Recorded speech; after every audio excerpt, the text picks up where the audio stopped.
पति, पत्नी और नौकरानी। शीतल और अभिमन्यु की शादी को 5 साल हो चुके थे, लेकिन अभी तक उनका कोई बच्चा नहीं हुआ था। इसकी वजह से शीतल और अभिमन्यु परेशान रहते थे, लेकिन उन दोनों से ज्यादा परेशान थी शीतल की सास, यानी अभिमन्यु की माँ जानकी देवी। जानकी देवी चाहती थी कि जल्दी से जल्दी उनकी गोद में पोता या पोती आ जाए, और इसीलिए वो अपनी बहू शीतल को लेकर एक दिन हॉस्पिटल पहुंची। डॉक्टर मैडम, जरा ठीक से चेक करके बताइए ना। कई बड़े बड़े डॉक्टर को दिखाया है, लेकिन मेरी बहू माँ ही नहीं बन पाती। मैंने शीतल को बहुत अच्छे से चेकअप किया है।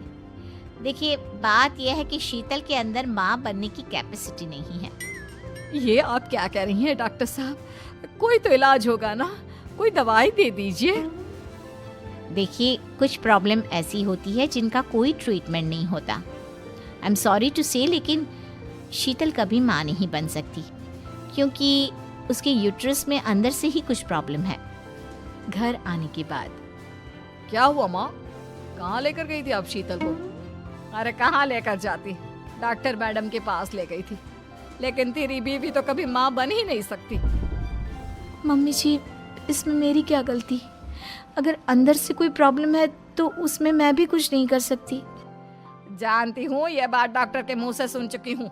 अब दोबारा मेरे सामने इस बात का गाना मत गा। अरे माँ, परेशान होने की जरूरत नहीं है, हम सोचते हैं ना कुछ। अरे क्या सोचेगा तू? जब डॉक्टर कह चुका है कि तेरी बीवी माँ नहीं बन सकती, तो बता क्या सोचेगा तू? कहाँ से लाएगा बच्चा? माँ, ये तो मैं भी नहीं जानता। अभिमन्यु, क्यों ना हम अनाथ आश्रम से एक बच्चा गोद ले आएं? क्या फर्क पड़ता है बच्चा हमारा हो या गोद लिया हुआ? आई बड़ी बातें बनाने वाली। क्या फर्क पड़ता है?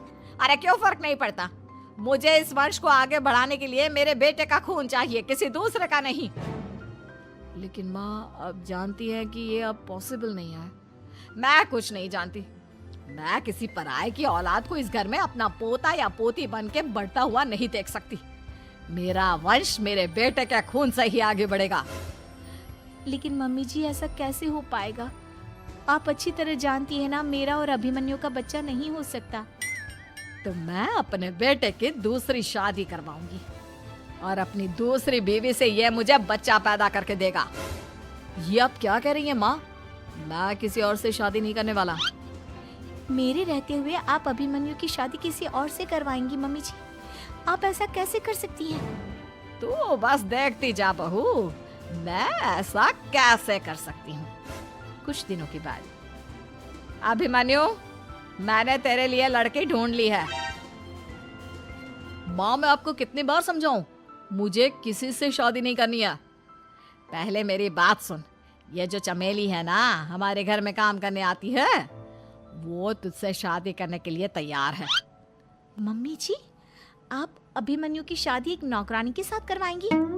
वो इसलिए क्योंकि चमेली दिखने में बहुत खूबसूरत है, बच्चा भी सुंदर ही होगा।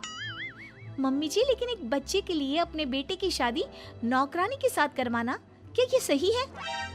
अगर अभिमन्यु ने शादी नहीं की ना, तो मैं अपनी जान दे दूंगी। अब देख लो, अगर तुम्हें अपनी माँ की जान प्यारी है तो तुम्हें इस नौकरानी के साथ शादी करनी ही होगी। इस तरह जानकी देवी अपने बेटे अभिमन्यु की शादी नौकरानी चमेली के साथ करवा देती है। कुछ दिनों के बाद, नौकरानी से मालकिन बन के तो मजा आ गया। अब तो मैं इस घर की मालकिन हूँ। देखो, अपने आप को ज्यादा मालकिन समझने की कोशिश मत करो। एक बार तुम्हारा और अभिमन्यु का बच्चा इस दुनिया में आ जाए, उसके बाद तुम इस घर से हमेशा के लिए चली जाना।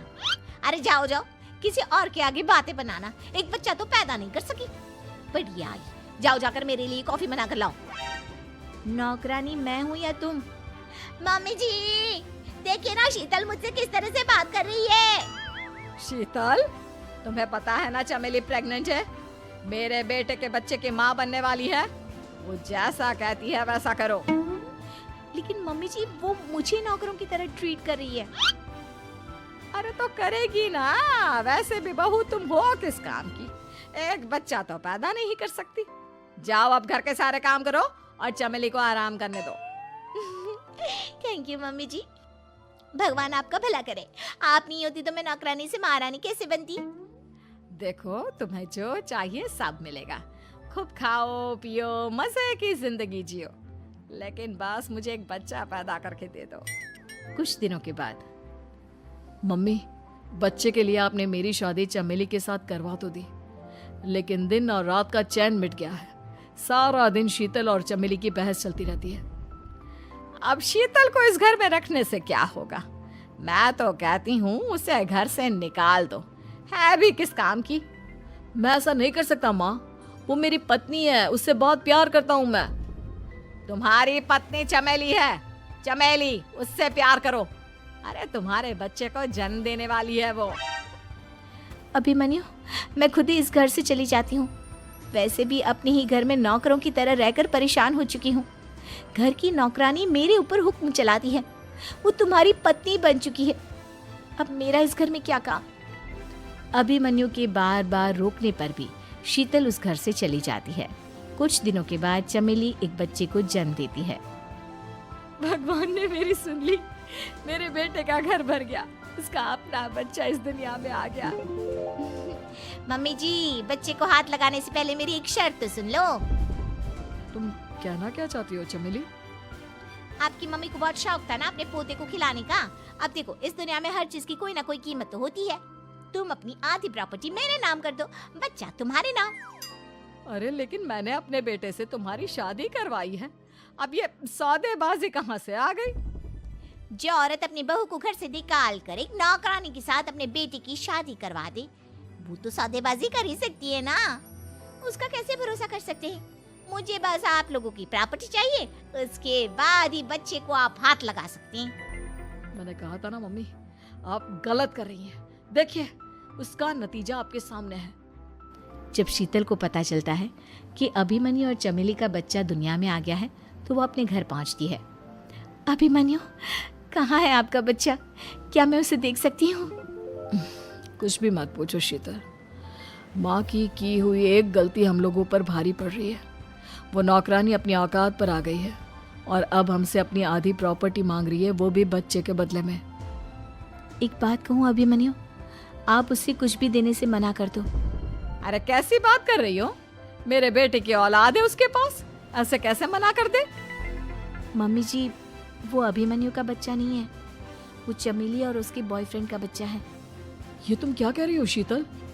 ये देखिए वीडियो, चमेली और उसका बॉयफ्रेंड आपस में बातें कर रहे हैं कि उन दोनों ने मिलकर आपको बेवकूफ बनाया है और अब इस बच्चे के बदले आपसे प्रॉपर्टी भी हड़प लेंगे। हे भगवान, ये मुझसे क्या हो गया? ना तो बच्चा मिला और अपने बेटे की नौकरानी के साथ शादी करवा दी सो अलग। अब क्या होगा? मुझे माफ कर दो शीतल, मेरी वजह से तुम्हें बहुत तकलीफ हुई है। अभिमन्यु, मैंने कहा ना, उस नौकरानी को उसके बच्चे सहित इस घर से बाहर निकाल दो। लगता है मेरे अभिमन्यु का बाप बनने का सपना अधूरा ही रह जाएगा। अभिमन्यु, अपनी मम्मी से कहो कि परेशान ना हो।